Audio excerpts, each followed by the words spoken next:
अपने यहां पर शास्त्रार्थ की परंपरा है। तो विभिन्न विषयों का निर्णय होता है, तो जैसे कहा गया सामूहिक विचार की एक परंपरा है, और देश को लेकर, धर्म को लेकर, समाज को लेकर जो बातें रहती है उसका एक व्यापक विचार मंथन चलता है। तो उसमें एक प्रपोजल रखा जाता है, उसको कहते हैं पूर्व पक्ष। फिर प्रमाणों सहित वो रखा जाने के बाद लोग उसको सुनते हैं और फिर अपने अपने विचार उसके समर्थन में, विपक्ष में सब प्रकार के होते हैं। उसको कहते हैं उत्तर पक्ष।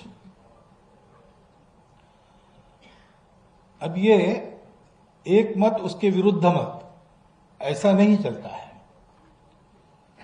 ये सब जो मत है दोनों प्रकार के, पूर्व पक्ष और उत्तर पक्ष, ये सहयोगी होते हैं, दोनों मिलकर योग करते, कॉन्ट्रीब्यूटरी होते हैं। सत्य की पहचान करनी है तो पूरा सत्य आकलन करने की सबकी शक्ति अकेले की नहीं होती है। सत्य वो है जो सबका मिलाकर जो है उससे थोड़ा अधिक है। इसलिए सब लोग अपने अपने दृष्टिकोण से बताते हैं, अपने अपने परिस्थिति में से विचार करते हैं। इस सब मंथन में से एक सहमति बनती है तो वो प्रपोजल फिर सिद्ध हो जाता है, उसका ही निर्णय बनता है। स्वामी जी ने कहा वो बात सही है, मैनिफेस्टो ये नाम बड़ा कंफ्यूजिंग है, क्योंकि चुनाव में पार्टियों के मैनिफेस्टो होते हैं और पहला कम्युनिस्ट मैनिफेस्टो बताया, लेकिन उस मैनिफेस्टो के अनुसार क्या हुआ आगे वो भी प्रसिद्ध है। ये हिंदू मैनिफेस्टो वैसा मैनिफेस्टो नहीं है। ये एक व्यापक चर्चा देश में हो और उसमें से कोई सहमति बने। उस सहमति क्यों बने इसके उद्देश्य है, वो स्वामी जी ने भी बताया, पुस्तक में भी है। लेकिन ऐसी सहमति बने इसलिए चर्चा प्रारंभ हो, इस उद्देश्य से ये दिया गया एक प्रपोजल है। और प्रपोजल अपने मन की कुछ कल्पना और लिख दिया ऐसा नहीं किया है। स्वामी जी ने बहुत उसके पीछे अध्ययन किया है, जिसको कहते हैं तपस्या। वो तपस्या ही की है उन्होंने, बौद्धिक तपस्या। उसके आधार पर बहुत अच्छा प्रमाणित ऐसा ही पुस्तक आपके हाथ में है। सारांश में उसके बारे में बताया है, लेकिन पुस्तक लेकर आपको पढ़नी चाहिए, क्योंकि इस पर अगर व्यापक मंथन होना है तो इसके एक एक वाक्य में क्या है, सूत्र ठीक है, सूत्र है ये, वो सूत्र सर्वमान्य है, अपनी परंपरा के सूत्र है।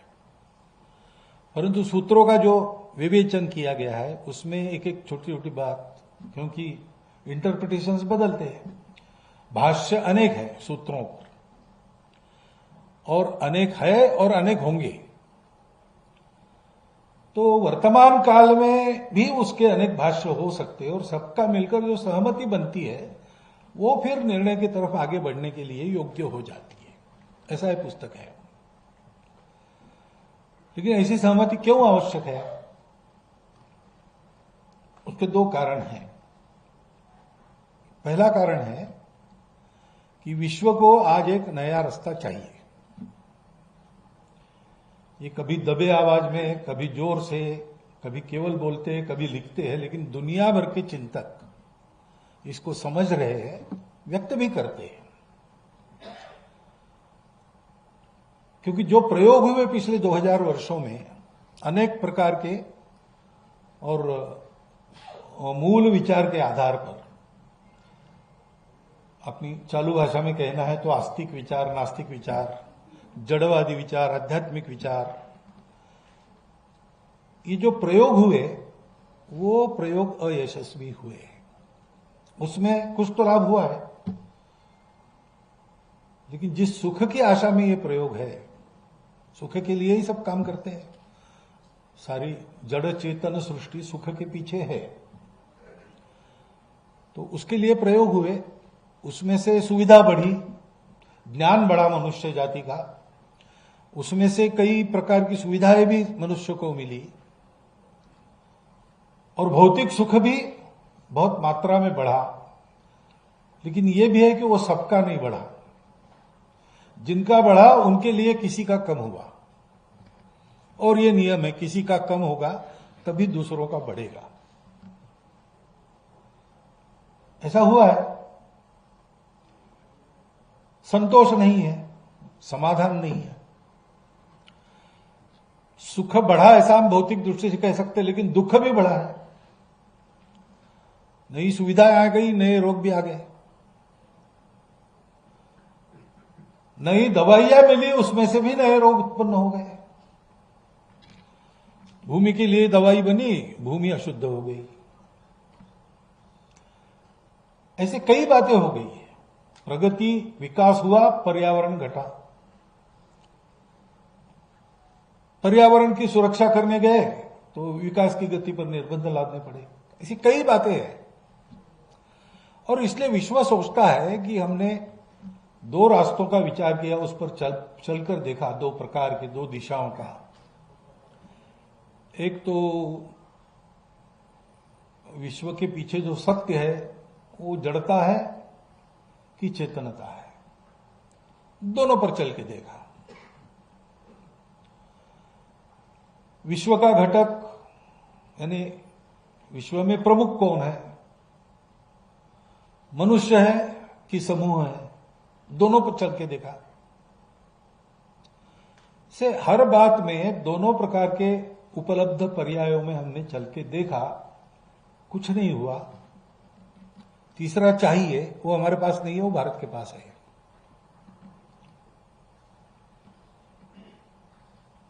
तो ये कर्तव्य बनता है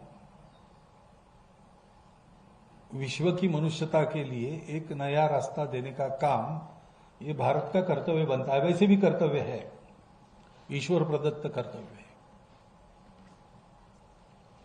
क्योंकि ये जो सारे प्रयोग हुए उसमें जो अच्छा है वो रखकर, उसकी त्रुटियां सुधार कर एक पूर्ण पर्याय देना है, तो उसके लिए आवश्यक जो पूर्णता देने वाली दृष्टि है वो केवल भारत के पास है, परंपरा से। अन्य लोगों के पास नहीं है, इसलिए वो भारत से अपेक्षा करते हैं।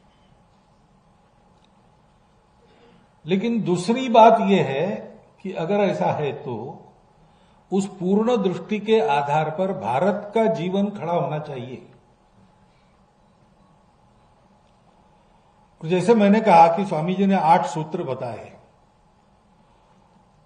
उन सूत्रों के बारे में कोई दुविधा नहीं है, वो पूर्ण है, वो पूर्ण होंगे। विचार कैसा भी कर लीजिए, कितने भी लोग कर लीजिए, और सनातन अनुभव से आए हुए सत्य के सूत्र है। लेकिन जब उसका भाष्य करने जाते हैं तो भाष्य तो अनेक होते हैं। अब भगवद गीता है, भगवद गीता में क्या है, कर्मयोग है कि भक्ति योग है, अहिंसा का उपदेश है कि हिंसा का उपदेश है, आदि आदि। हर आदमी अपने दृष्टि से देखता है, हर आदमी अपने परिस्थिति में सोचता है, हर आदमी अपने काल में उसकी उपयुक्तता सिद्ध करने का प्रयास करता है। तो भाष्य अलग अलग हो जाते हैं। हमारे यहां स्थिति यह है कि जो हमारा पारंपरिक विचारधन है, जो मूल विचार है, उस पर कोई देशकाल परिस्थिति सुसंगत भाष्य पिछले कम से कम 1200-1500 वर्षों से नहीं हुआ। हमारे यहां व्यवस्था थी, शास्त्र होता है, ये शास्त्र है, साइंस अपनी तरह का एक साइंस है। प्रत्यक्ष प्रयोग करके जो हाथ में लगता है उसके आधार पर वो रिकमेंडेशंस होते हैं, उसको कहते हैं शास्त्र। लेकिन लोग अपनी सुविधा देखते हैं। सामान्य आदमी शास्त्रीय दृष्टि से नहीं चलता, अशास्त्रीय दृष्टि से चलता ऐसा भी नहीं है, लेकिन जो शास्त्र उसके पास आता है वो अपनी सुविधा का बना लेता है, ये उसका स्वभाव है। ये दुनिया भर में सर्वत्र है, केवल अपने यहां ऐसा नहीं है, ये लोक का स्वभाव है। लोक और शास्त्र, इनमें प्रमाण कौन है? तो प्रमाण शास्त्र है, परंतु होता क्या है? तो लोक हावी हो जाता है। शास्त्रात रूढ़िर बली, ऐसा कहते हैं। तो हम वैभव की परम स्थिति, ज्ञान की परम स्थिति पर थे और संपूर्ण विश्व को अपने उपदेश से प्रभावित कर रहे थे, संस्कृति दे रहे थे, शास्त्र दे रहे थे, तरह तरह के विज्ञान लोगों को दे रहे थे। ऐसा एक जमाना था। मेक्सिको से साइबेरिया तक हम थे ना, हमारा प्रभाव था। हमने किसी को जीता नहीं वगैरह वगैरह। ये गलती की ऐसा लग सकता है कुछ लोगों को, लेकिन ये फैक्ट है कि ऐसा हमने नहीं किया। परंतु उस समय जो शास्त्र हमारा था, बहुत समय हम ऐसी स्थिति में रहे तो हम सुरक्षित रहे और समृद्ध रहे, इसलिए आश्वस्त हो गए। आश्वस्त होने के कारण हमने काल सुसंगत भाष्य के विचार की उपेक्षा की और फिर लोग अपनी सुविधा का विचार करते करते अपने स्वार्थ का भी विचार करने लगे। तो जो नहीं है वो हमने शास्त्रों का भाष्य किया, जो वास्तविक उसका नहीं है। अब ये जाति वर्ण व्यवस्था, उसमें भेद था कि नहीं था? अभी तो सभी संतों ने उडुपी में एकत्र आकर डिक्लेयर कर दिया है कि छुआछूत और ऊंच नीच भाव का हमारे शास्त्रों में कोई स्थान नहीं है। और नहीं है इसका प्रमाण भी है, इस पुस्तक में भी आपको मिलेंगे। वज्र सूची नाम का जो ग्रंथ है, अशोक घोष का है शायद, उसमें सब अपने सनातन शास्त्र, वेदों सहित वेद, महाभारत, रामायण, इसके प्रमाण देकर कहा है कि ये गलत है। लेकिन समाज में किसी की सुविधा होगी ऐसा चलने में, किसी का स्वार्थ होगा और बोध चला गया क्योंकि शास्त्रों की उपेक्षा की गई। तो ये जो बोध है वो बोध हम भूल गए और फिर हमने उस उच्च नीचता की प्रथा का बचाव किया शास्त्रों का आधार देकर। आज जैसा स्वामी जी ने ये बताया है कि भेद नहीं है, हो नहीं सकता, क्योंकि भेद की कल्पना ही नहीं है हमारी। ये जैसा अपने शास्त्रों का आधार देके बताया, वैसा शास्त्रों का आधार देके भेदों का बचाव हमने किया है।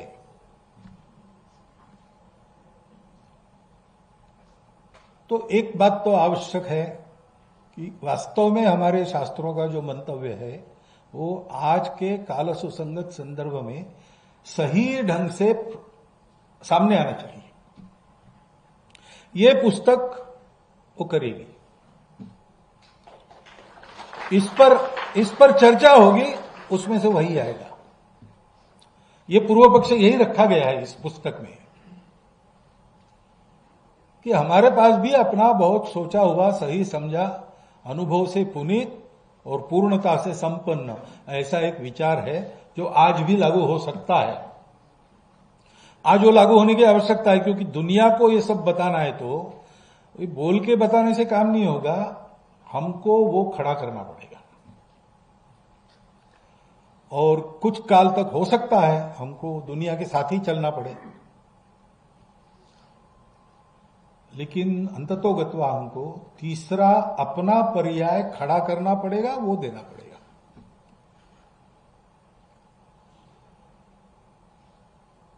तो जैसे जब बोलते बोलते हम बोल जाते हैं कि हमारे भी कारपोरेट होने चाहिए, लेकिन हमारे कारपोरेट नहीं हो सकते, हमको कुछ शब्द खोजना पड़ेगा उसके लिए।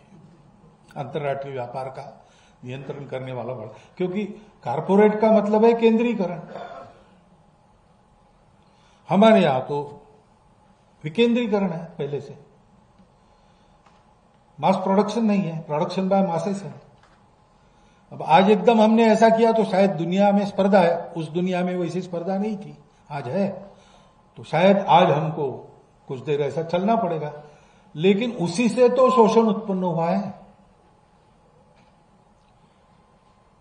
तो ये जो सारी सिस्टम्स आज एग्जिस्टेंस में है, अस्तित्व में है, उनमें से जाकर हमको उनके भारतीय पर्याय देने पड़ेंगे। उसके लिए शास्त्रार्थ आवश्यक है, और वो शास्त्रार्थ शुरू करने के लिए ये बहुत अच्छी प्रमाणिक पुस्तक है, क्योंकि इसमें जिन सूत्रों के आधार पर विवेचन है और उन सूत्रों के लिए जो प्रमाण दिए हैं वो अविवादित है, वो वैसे है। उसका भाष्य स्वामी जी ने एक किया है, और किसी का कुछ और हो सकता है, लेकिन ये चर्चा होने से ही उसमें से नवनीत निकलेगा, उस मंथन में से ही निष्कर्ष निकलेंगे। उसकी आवश्यकता है, क्योंकि हमारा अपना जीवन इसके अनुसार नहीं चल रहा है। दुनिया को उनको बहुत सिखाना है, और सिखाने लायक हमारे पास बहुत है, लेकिन जो बहुत है वो आज हमारे आचरण में नहीं है। तो भेदभाव कहां से आया? अभी भी चलता है। क्यों चलता है?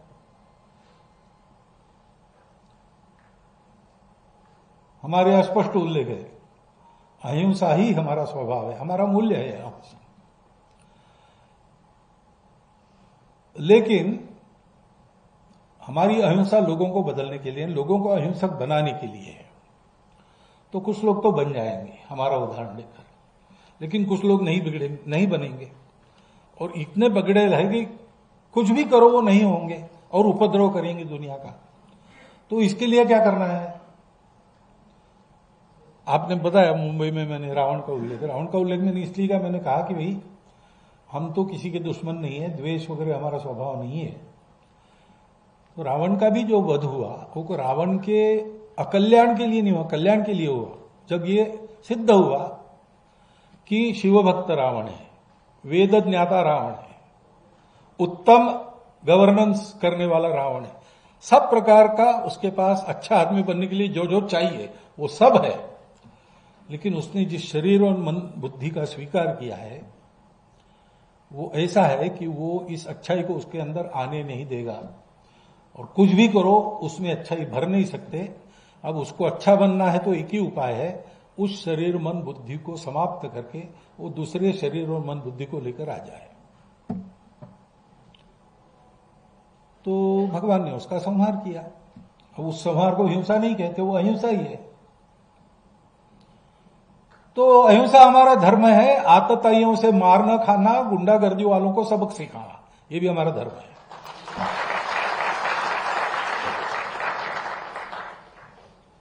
अब पाश्चात्यों की जो विचार पद्धति है उसमें दोनों एक साथ नहीं चल सकते, क्योंकि इन दोनों को बैलेंस करने वाला जो विचार है कि मैं लोगों में, मेरा शत्रु है फिर भी मैं देखूंगा अच्छा आदमी है कि खराब आदमी है,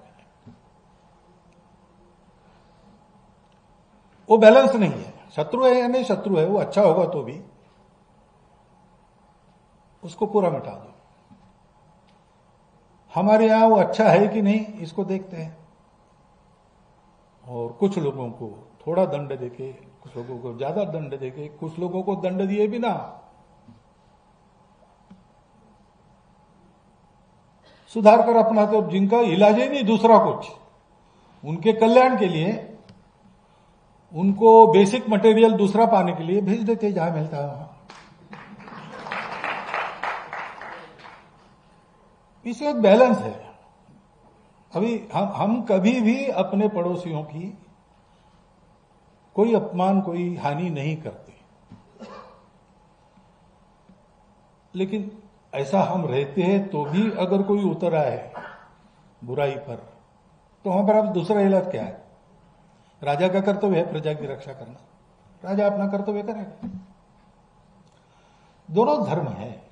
इसलिए गीता में अहिंसा का ही उपदेश है। अहिंसा का उपदेश इसलिए किया कि अर्जुन लड़े और मारे, क्योंकि उस समय ऐसे लोग थे सामने कि अब उनके विकास का दूसरा इलाज नहीं था, तो सब बदल के उनको आना पड़ेगा। ये एक संतुलन रखने वाली भूमिका अपने यहां है। वो संतुलन हम भी भूल गए। ये संतुलन देने वाला धर्म है, धर्म की दृष्टि है। हमारे यहां जैसा बताया 4 पुरुषार्थ है, अर्थ काम मोक्ष। मोक्ष परम है, उसके लिए सब छोड़ो, अर्थ काम भी छोड़ दो। लेकिन अर्थ काम छोड़ने से मोक्ष नहीं मिलता है। अर्थ काम की आवश्यकता के ऊपर अपने आप को लाने के लिए अर्थ और काम यशस्वी रीति से करना पड़ता है। इसलिए वो भी पुरुषार्थ है और उसको भी करना है। सामान्य पद्धति पहले ब्रह्मचर्य, फिर गृहस्थ, अर्थ और काम की उपासना करके सबको आधार देकर, फिर वानप्रस्थ निवृत्ति का प्रयास, और उसके बाद निवृत्त होकर संन्यास, ऐसा है। अब हम बिना इसके प्रचार के स्वामी जी बना उसके संन्यास तो हुए, ये आपद धर्म है, अभी की स्थिति में करना पड़ता है, लेकिन ये नॉर्मल और रिकमेंडेड नहीं है, ये आपद धर्म है, इस परिस्थिति में कर्तव्य बनता है। लेकिन अर्थ काम की साधना ऐसी है कि वो फांसती है। इच्छा पूर्ति की तो इच्छा पूर्ति तो पूरी होती नहीं कभी, न जातु कामानाम उपभोगे न शाम्यति। तो बार बार इच्छा होती है, बार बार उपभोग की इच्छा होती है, तो बार बार साधन जमा करते हुए उसमें भी आदमी फंस जाता है। कमाओ कमाओ कमाओ, तो कितना कमाओ, तो कमाने से अघाता नहीं आदमी। फिर कमाने के लिए क्या करना नहीं करना इसका विवेक भी नहीं रहता है। हम देखते ना, बड़े लोगों के भ्रष्टाचार पकड़े जाते हैं। बड़े लोगों को क्या कम है भाई, सब है उनके पास, लेकिन और चाहिए। किस लिए चाहिए? कुछ नहीं, उसकी गद्दी बनाकर उसको सोते हैं, बाथरूम के टाइल के नीचे उसको रखते हैं। क्यों होता है? तो ये अर्थ और काम का स्वभाव है। और एक व्यक्ति ऐसे वातावरण में मोक्ष नहीं पा सकता। तो किसी को मुक्ति पानी है तो पूरे समाज में वातावरण चाहिए, मोक्ष को भी और अर्थ काम को भी एक अनुशासन में रहना पड़ेगा, एक नियंत्रण में रहना पड़ेगा, मर्यादा में रहना पड़ेगा। वो मर्यादा धर्म है। इसलिए व्यास महर्षि ने कहा है, न कामान न भयान न लोभात धर्मम त्यजेत जीवित स्यापि हो तो। काम के लिए, किसी लोभ के लिए, अपने जीवन के लिए भी धर्म मत छोड़ो। धर्मो नित्य सुख दुखेशु अनत्य जीवो नित्यो हेतुरस्यत्व नित्या। धर्माद अर्थस्य कामस्य स धर्मम किम न सेव्यते। आपको पैसा मिलेगा, लेकिन आपके समाज में सबको मिलेगा तो आपका टिकेगा, नहीं तो आपका पैसा मिलेगा आपको, डकैत ले जाएंगे या कोई अपहरण करके फिरौती में वसूल कर लेगा, या नक्सलवादी आपको समाप्त कर देंगे। पैसा आपका उनको चाहिए। पूरा समाज ऐसा होता है तो सब ठीक चलता है। इसलिए अर्थ और काम की मर्यादा है, वो धर्म है। धर्म ये पूरे समाज जीवन की धारणा करता है। अब हमें जो विस्मृति आई तो हमने धर्म को कर्मकांड समझ लिया केवल। हमने अपने धर्म को पूजा घर और पाक घर में बंद कर दिया और केवल इसी में रहे, किसकी पूजा कैसे करना, क्या खाना नहीं खाना। ये कोड है, ये प्रिंसिपल नहीं है। धर्म ये प्रिंसिपल है, वो शाश्वत धर्म है। उसी के चौखट में बाकी धर्म चाहिए। शाश्वत धर्म 4 बातों पर टिका रहता है: सत्य, करुणा, शुचिता, तपस। जो भी आप कर्मकांड करेंगे, जो भी रिलीजन आप लेंगे, रिलीजन धर्म नहीं है। रिलीजन तब तक धर्म नहीं होता जब तक वो धर्म के अनुसार नहीं चलता। यानी सत्य, करुणा, शुचिता, तपस की चौखट में चलने वाला जो है वो धर्म है, और इसके बाहर आकर जो चलेगा वो अधर्म है। सत्य है, सब में एक ही है।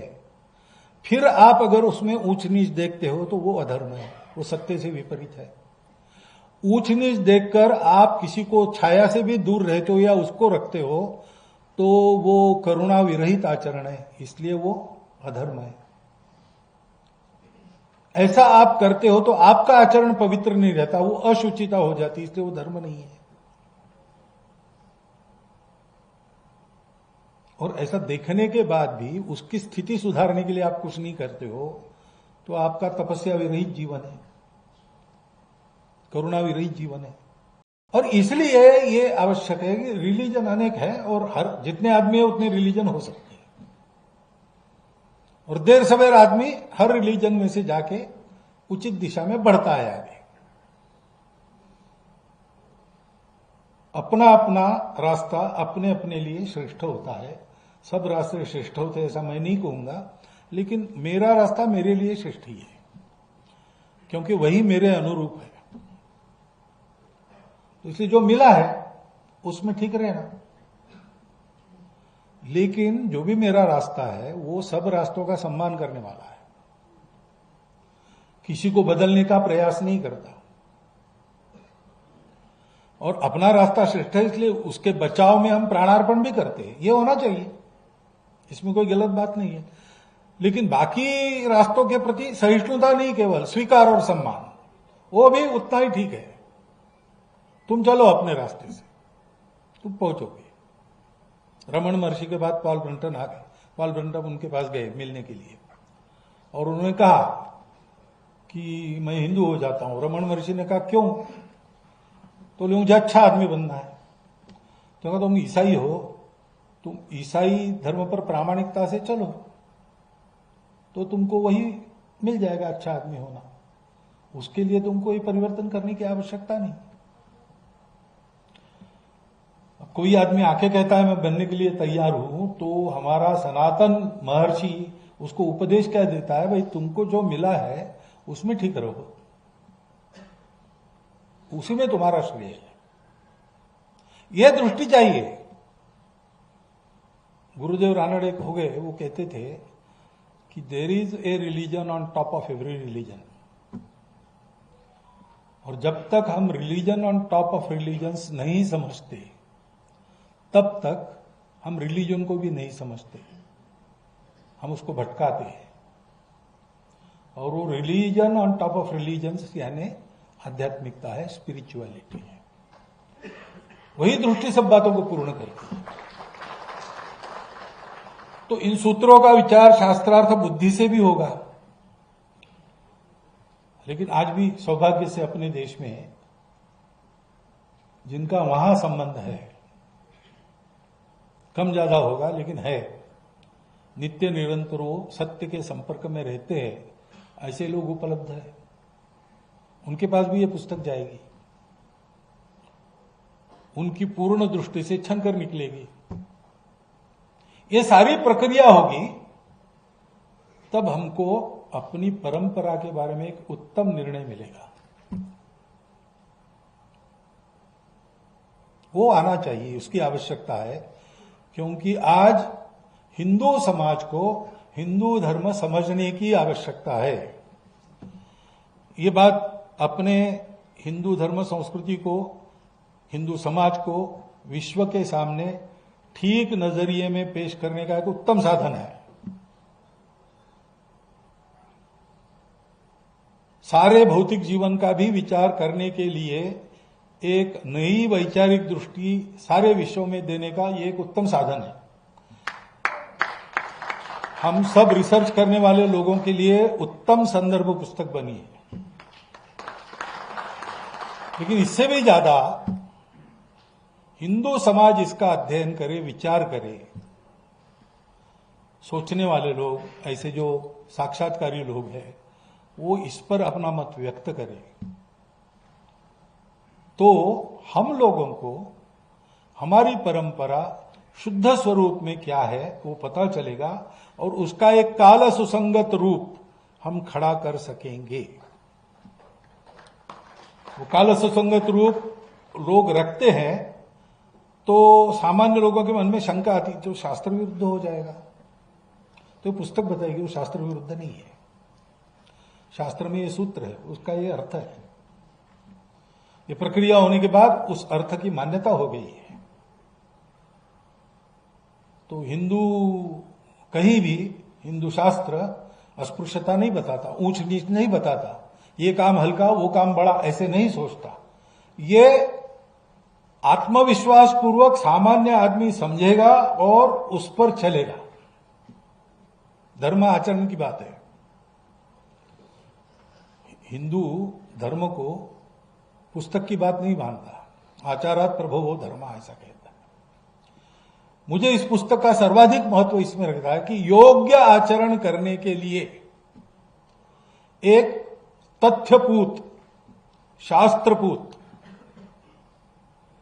और तपपूत, क्योंकि स्वामी जी ने तपस्या की है उसके लिए, ऐसी सामग्री हम सब लोगों के लिए मिलेगी। ये पुस्तक सभी शोधार्थी लोगों के लिए, अध्येताओं के लिए बहुत उपयुक्त पुस्तक है, लेकिन इतनी भी समझने में के लिए कठिन नहीं है कि सामान्य आदमी इसको न पढ़ सके और न समझ सके।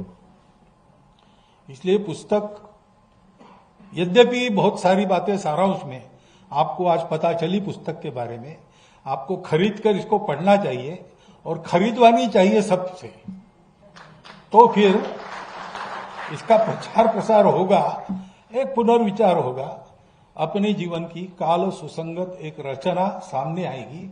उसके आधार पर विश्व को जिसकी आवश्यकता है वो बात देने की योग्यता हमारी खड़ी होगी। उसमें विश्व का भला होगा ही, जो करा लेना चाहेगा उसका होगा, नहीं उसका नहीं होगा, लेकिन अपने समाज का, अपने देश का तो निश्चित रूप से भला होगा। और इसलिए इस पुस्तक को अध्ययन आप करिए, खरीद कर अध्ययन करवाइए। इसका बहुत व्यापक प्रचार प्रसार होने की आवश्यकता है। स्वामी जी के पुस्तक को बिकने के लिए मैं ये पुरस्कृत नहीं कर रहा हूं, ये वास्तव में ऐसा है, इसलिए मैं आपको बता रहा हूं।